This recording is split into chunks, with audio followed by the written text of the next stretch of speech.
I'm Brenda Lagatina Robi, and we welcome our viewers in Kenya and around the world. Welcome to Insight 101, a program that takes a global and exclusive look at evocative issues affecting public attitudes in arts and culture, sports, education, and economics. First, let's take a look at stories making headlines. Sudan's President Omar al-Bashir made a surprise trip to Syria on Sunday, becoming the first Arab League leader to visit the country since war began there in 2011. The president met Syrian counterpart Bashar al-Assad, whose bloody crackdown on protests nearly 8 years ago led to Syria's suspension from the 22-member organization. The visit by accused war criminal al-Bashir comes amid growing calls from Arab states to normalize ties with Syria after years of condemnation, as many see the war nearing its end. A fragile calm has taken hold in Yemen's western city of Hodeidah, just hours after a UN brokered ceasefire deal between Houthi fighters and forces loyal to the government came into effect. After a week of consultations in the Swedish town of Rimbo, representatives from the Houthi movement and the Saudi UAE-backed government of President Abdrabbu Mansur had agreed to pull back their fighters from Hodeidah and allow the deployment of the UN-supervised neutral forces and establishment of humanitarian corridors. According to the UN, both parties are expected to withdraw from the city within the next 21 days, and international monitors led by retired Dutch Major General Patrick Cammaert will be deployed. Now to our top story. A group representing small businesses has attacked the city watchdog for allowing Lloyds Banking Group to set up a flood compensation schemes for victims of fraud.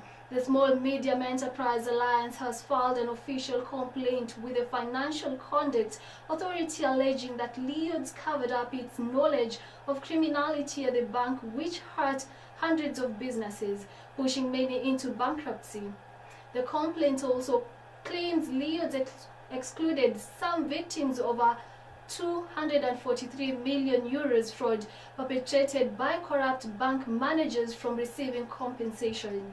Lloyds says its compensation scheme complies with the law and that it is written to all 71 companies it believes were affected. But Small Medium Enterprise Alliance says the bank is unfairly limiting its liability by claiming that it only knew about the fraud in 2017 when the perpetrators were convicted. In today's discussion, we will be talking about matters concerning the Kenyan economy, and of course we will be getting to understand the impact of the new tax laws and what it really means to the economy of the country and the Kenyan citizens at large. You can also be a part of this conversation by sharing your views on Twitter at Brenda Lagat and Facebook on Brenda Lagat, and I will be sampling your views and comments as we move along with the program. Sampling some of the comments coming in, and on Facebook, James Soitara says the decisions to increase taxation came as a result of the reality of our debt as a country, and I don't think we can escape from that. Our correspondent Joseph Kago was on the ground demystifying this particular story, and he filed the following reports. Taxes are the major means by which the government finances its activities. Therefore, introduction of new taxes will surely increase the government's revenue. However, one question that still remains is whether the taxes are good for the economy as a whole. Inasmuch as taxes improve the government's revenue, it also reduces the disposable income available to households for consumption. Consumption is the biggest component of the GDP, and therefore a reduction in consumption is likely to slow down economic growth. The effect of taxes on consumption is that it reduces consumption by the amount of taxes multiplied by the marginal propensity to consume, that is, the amount consumed by the households per unit shilling. It also reduces investment by the amount of taxes imposed multiplied by the marginal propensity to save. However, government expenditure increases by the amount of taxes levied. The overall effect is that consumption and investment reduce more than the government spending increases. This implies a decrease in the national income. The net decrease in national income may be gotten by obtaining the tax multiplier and then multiplying it by the amount of taxes levied. Imposition of extra taxes has negative impact on the economy. However, if the government expenditure multiplier effect exceeds the tax effect on consumption and investment, then it can stimulate economic growth. While there is certainly some case for reform of some aspects of Kenya's tax legislation, it may be a mistake for Kenya to increase the effective tax rate for companies operating in the country or to do away with the current set of tax incentives available to companies. For The Insight, my name is Joseph Kago. To help us in diverging more on today's topic, we have Mr. Javan Odenyo, who is an economist. We also have Mrs. Caroline Sawe, who is a businesswoman, and Faith Sian, who is an entrepreneur. This and more will follow up later on in this program, but before that, let's just cross over to our reporter on the ground, Joseph Kago, who has been covering this story for us. So Joseph, what has been the impact of the new tax laws on the country's economy and the Kenyan citizens at large? Thank you, Brenda. Talking to Njiko on the matter of increased taxes and levies this evening, this matter that has occurred after the president assented the financial bill 2018, I got overwhelming reactions on the subject. Well, some have a distressed outcome. They say that they feel shortchanged to the expectations of the current government, saying that they regret having voted at all. They say life is not quite important as they have to pay more on basic products and services like mobile calls, use of internet, ATM services, and of course transport costs because of petroleum products.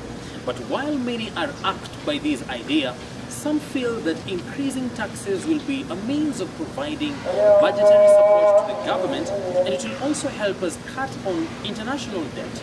They also feel that it's also a means of improving social welfare, as heavy taxes have been imposed on products like alcohol, which are harmful for human consumption.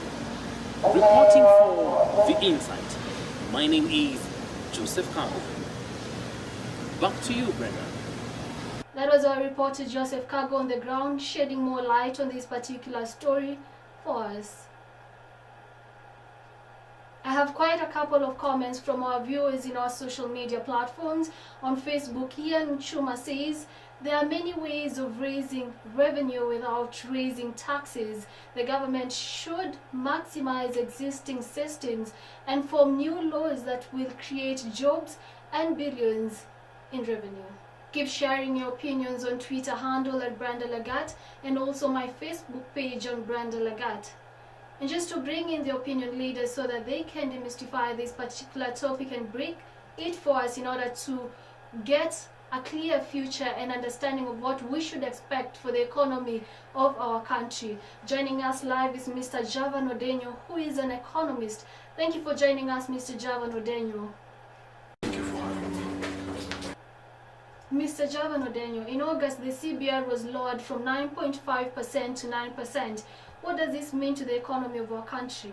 The economy of every country is driven by interest rate forces. The higher interest rates we have, the lower number of people will access credit facilities because they feel that they are expensive to pay back. But as it is in our case, when you have low interest rates, Kenyans are more likely to access loans because they feel that it is easy to pay their loans. This will lead to purchase of houses and cars that will improve the lives of Kenyans. For those who are in the business investment sector, they will access loans for investments which will increase the output of the GDP and in turn the economy of our country. It is however too early for Kenyans to celebrate the reduction of these limits, because banks will still try to limit the number of people who access credits. The reason why this is so is because of the Amendment Act of 2016, that was the Banking Amendment Act, which lowered the CBR rate and also requires banks to charge a 4-point percentage on the CBR rate. It also stipulates that banks are supposed to pay at least a 70% interest on the CBR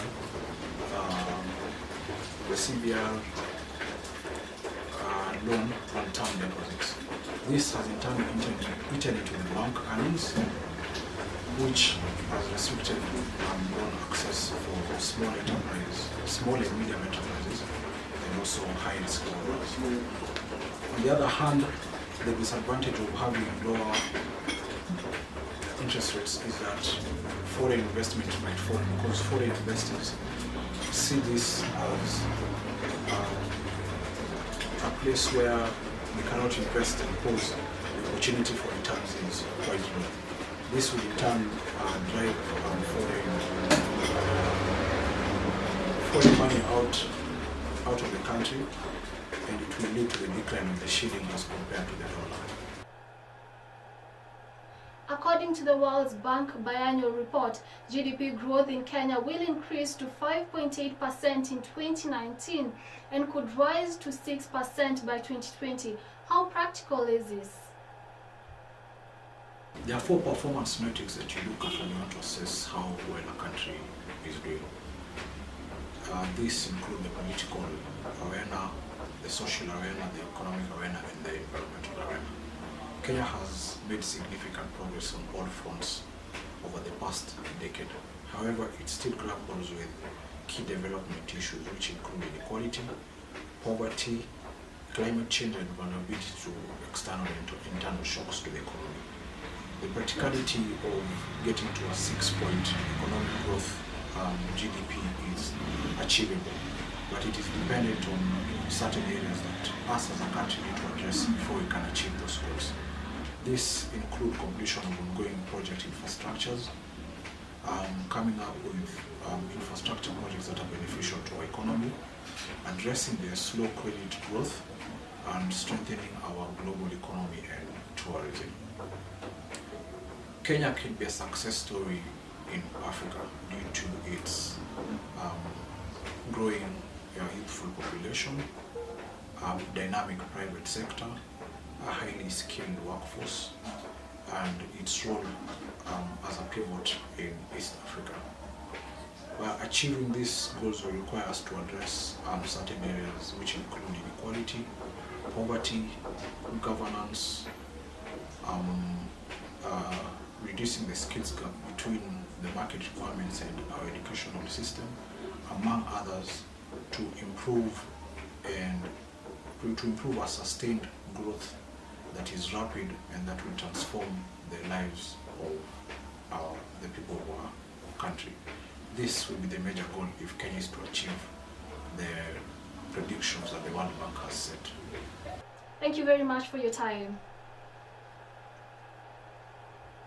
Remember, as I said earlier, you can be a part of this conversation by tweeting me at Brenda Lagat, or you can also share your comments on our Facebook page on Brenda Lagat. And taking a look at our social media, on Facebook, Chelsea Chalo says, we have to pay the debt we have as a country. As Kenyans, we have no other options but to accept. After all, we all belong to Kenya, and this is our responsibility. As we come to the close of our program today, I think that over and above the tax incentives, the government should ensure that its world-class infrastructure, security, affordable power, skilled labor, among others. The government should seek to expand the current economic bloc outside the Eastern Africa community to increase for manufacturers and ensure free movement of capital, labor, and goods. And that is all we had for you on The Insight. Until next time, my name is Brenda Lagat. Thank you for watching.